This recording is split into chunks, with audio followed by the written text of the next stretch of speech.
عزیزان محترم، ہم اپنی زندگی میں یہ دیکھتے ہیں کہ ہم نے ایک دوسرے کے لیے مختلف معیارات بنائے ہوئے ہیں، میل جول کے، ملنے جلنے کے، معاشرے میں کس کو کس سے ملنا ہے، ہم کس سے ملنا چاہتے ہیں اور کس سے نہیں ملنا چاہتے ہیں۔ آپ کی زندگی میں آپ نے اپنے ملنے کے لیے معیار کس کو قرار دیا ہے، اور کس سے ملنا چاہیے، کس سے نہیں ملنا چاہیے، کس کو عزت دینی چاہیے، کس کو عزت نہیں دینی چاہیے، یا کون قابل احترام ہے، کون قابل احترام نہیں ہے۔ ہم نے کسی کو محترم سمجھنے کے لیے مختلف قسم کے معیارات بنائے ہوئے ہیں۔ سب لوگوں کے اپنے اپنے معیارات ہیں، کس نے کیا معیار بنایا ہے میں اس سے بحث نہیں کرنا چاہتا کہ کسی کے پیسوں کی وجہ سے، کسی کی مال و دولت کی وجہ سے، جائیداد کی وجہ سے کسی کا احترام کرتا ہے، عزت کرتا ہے، اور کسی سے قریب ہوتا ہے اور اس سے قربت حاصل کرتا ہے۔ کوئی کسی کی خوبصورتی کی وجہ سے، یا کوئی کسی کے مقام و منصب کی وجہ سے، عہدے کی وجہ سے، اور اس کے پوسٹ کی وجہ سے اس کا احترام کر رہا ہوتا ہے۔ لیکن آپ یہ دیکھیں کہ کیا واقعاً یہ معیارات جو ہیں یہ حقیقی معیارات ہیں کسی کو محترم سمجھنے کے، کہ ہمیں نوکری مل جائے گی، ہمیں پیسہ مل جائے گا، ہمیں دولت مل جائے گی؟ لیکن آپ دیکھیں کہ اصلی معیار کیا ہے۔ یہ سب جھوٹے معیارات ہیں، یہ کاذب ہیں معیارات۔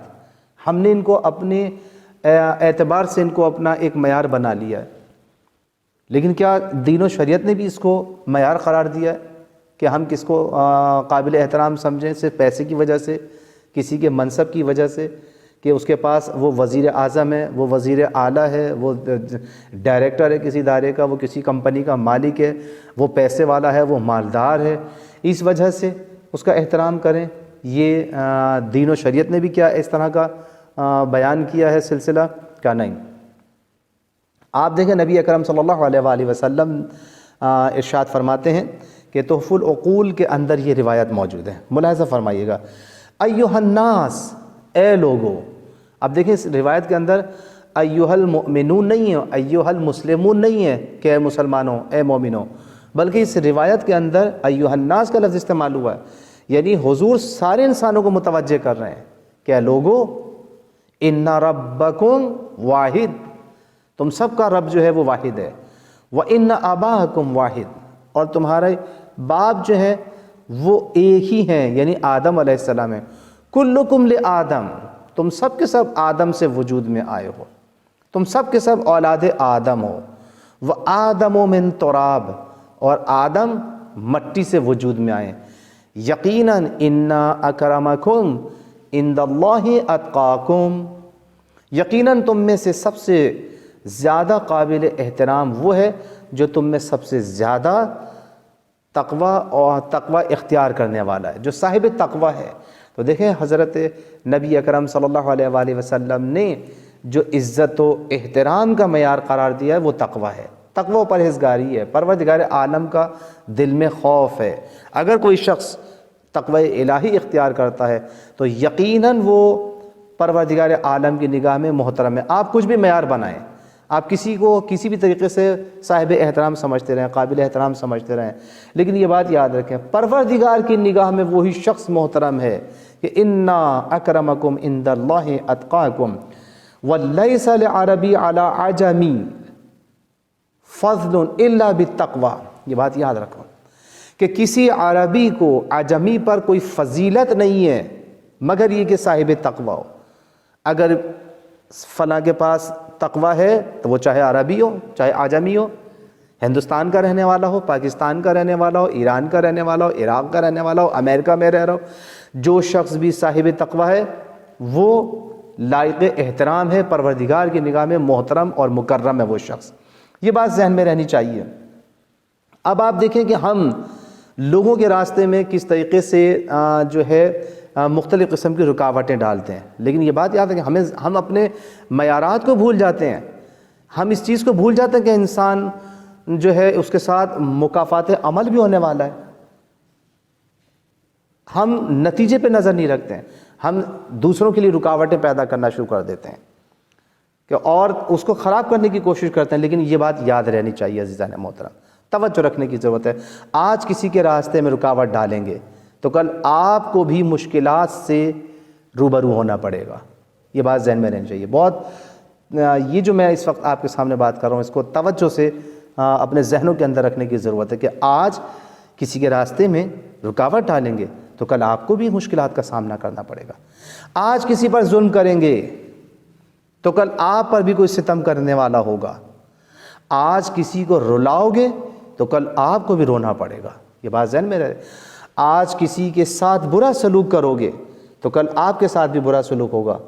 آج کسی کی پریشانی کا سبب بنو گے تو کل آپ کو بھی پریشانی کا سامنا کرنا پڑے گا.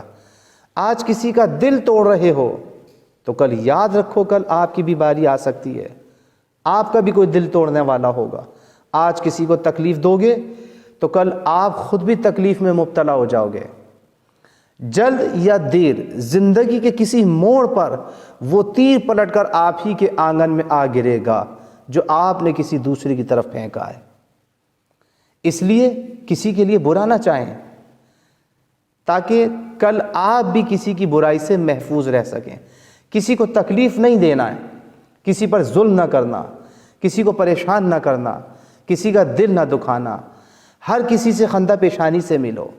تقوی و پرہیزگاری اسی کا نام ہے کہ انسان اپنے دل کے اندر اللہ کی یاد کو بسائے, کسی کے لیے برا نہ چاہے, کسی پر ظلم نہ کرے, کسی پر تعدی نہ کرے, کسی کا حق نہ مارے. سب کے ساتھ اچھے تعلقات رکھنے کی ضرورت ہے.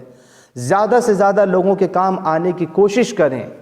یہ آپ کا دوسروں کے کام آنا کل آپ کے کام آئے گا, آپ اس بات کو یاد رکھیں.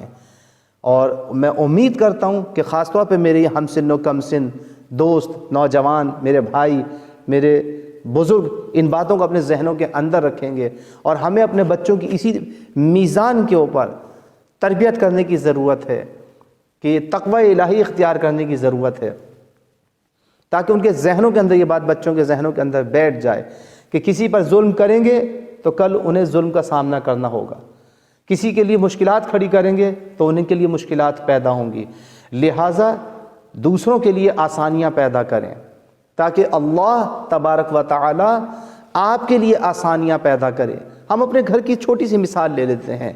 ساس بہو کے لیے آسانیاں پیدا کرے تو آپ دیکھیں کہ آپ کی بیٹی کے لیے بھی آسانیاں پیدا ہوں گی. بہو کو چاہیے کہ اپنی ساس کا اسی طریقے سے خیال رکھے جس طرح سے اپنی ماں کا رکھتی تھی. تو آپ دیکھیں کہ آپ کی مائیں اپنے گھروں کے اندر پرسکون کی زندگیاں گزاریں گی. اسی طرح سے نن بھاوج کے تعلقات, یہ ایک دوسرے کے ساتھ اگر ہمدردی سے پیش آئیں, اسی طرح سے بھائی بھائی کے ساتھ, دوست دوست کے ساتھ ہمدردی سے پیش آئیں, ایک دوسرے کا خیال رکھیں, ایک دوسرے کی مشکلات کو برطرف کرنے کی کوشش کریں, ان کی ضرورت کو پورا کرنے کی کوشش کریں, تو آپ یقین کریں ہمارا معاشرہ, ہمارا گھریلو نظام زندگی جنت کا سما پیدا کرے گا. ہمارا گھر جنت میں تبدیل ہو جائے گا, دنیا میں ہمیں جنت نصیب ہو جائے گی. عزیزان محترم, دوسروں کے لیے آسانیاں پیدا کریں, دوسروں کی ضرورتوں کو پورا کرنے کی کوشش کریں.